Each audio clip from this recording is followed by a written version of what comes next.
Okay, so at this point I've made my coil pot of the base large enough. How do I know this? I get a ruler. Yeah, I do not know as the teacher if it's big enough or not. You need to decide with the ruler as to how big it is. So I'm going to use the ruler and check and see. Yes, it's 4 1/4 inches. Your pot has to be at least 4 inches by 5 inches. So this is a fine size. So now I'm going to start building up the walls. I'm going to go roll out another section again.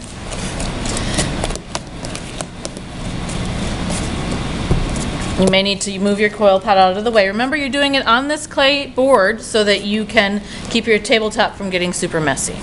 Now, this is a very important connection to the base. If you do not connect the sides to the base well and the base falls off, then you're just going to have a tube and you're not going to be able to use it for anything really. I mean, I'm sure you could come up with something, but it's not going to be as usable as other things. So, I'm going to score this on. Scoring, again, is using X marks or lines that act like teeth to help hold the clay together. So I'm just going to score or rough up the edges where I'm going to be putting this coil.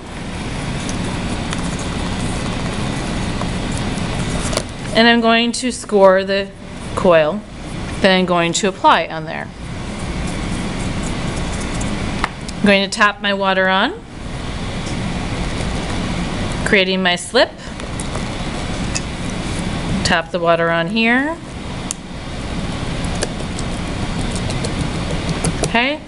I like to have a paper towel so I can wipe off my hands just a little bit in case they get too wet and slippery. Then I'm going to use pressure and I'm going to put the coil on the parts that I've scored and keep going around and around until I get the height that I want. Now, today I'm not going to be making an entire coil pot all for itself. I'm going to just show you different basic coil techniques. So, the next coil I'm going to show you is one I like to think of as folded towels or an old radiator. So, that is one, by the way, that kind of looks like this one here where it goes back and forth like this. So I'm going to get my clay wet and I'm going to bend it back and forth evenly. The same amount of height of the coil for this. And kind of smush that in there and smush it over here. Then on the back I'm going to flip it over and I'm going to smear it like we did for the base.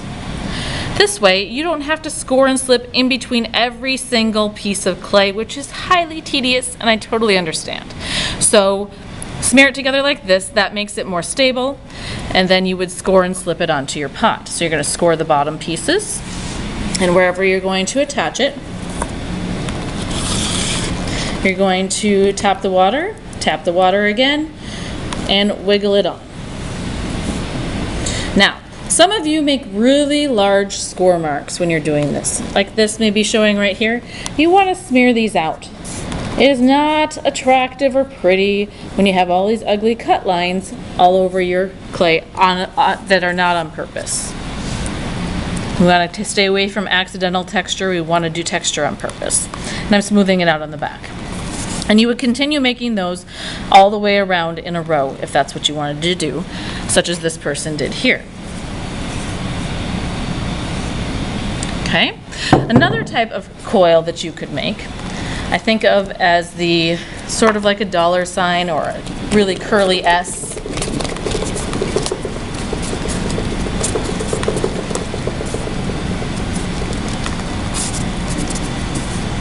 And if you start getting marks like this in your clay, just kind of squish it together like this. Maybe add a little bit of water and roll it back out, and it should be okay. So, I'm going to get this wet again. I'm going to start rolling it up on one side. Like this way. And then the opposite way for the bottom one, and then I twist them together like this.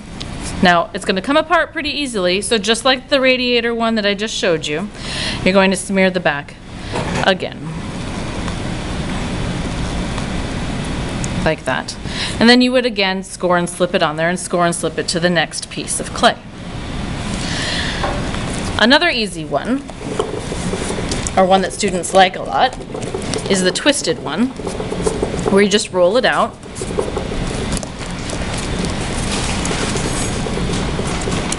And I just divide it in half, and you just twist it. It's pretty easy. You do it gently, don't rip it up as you're doing it.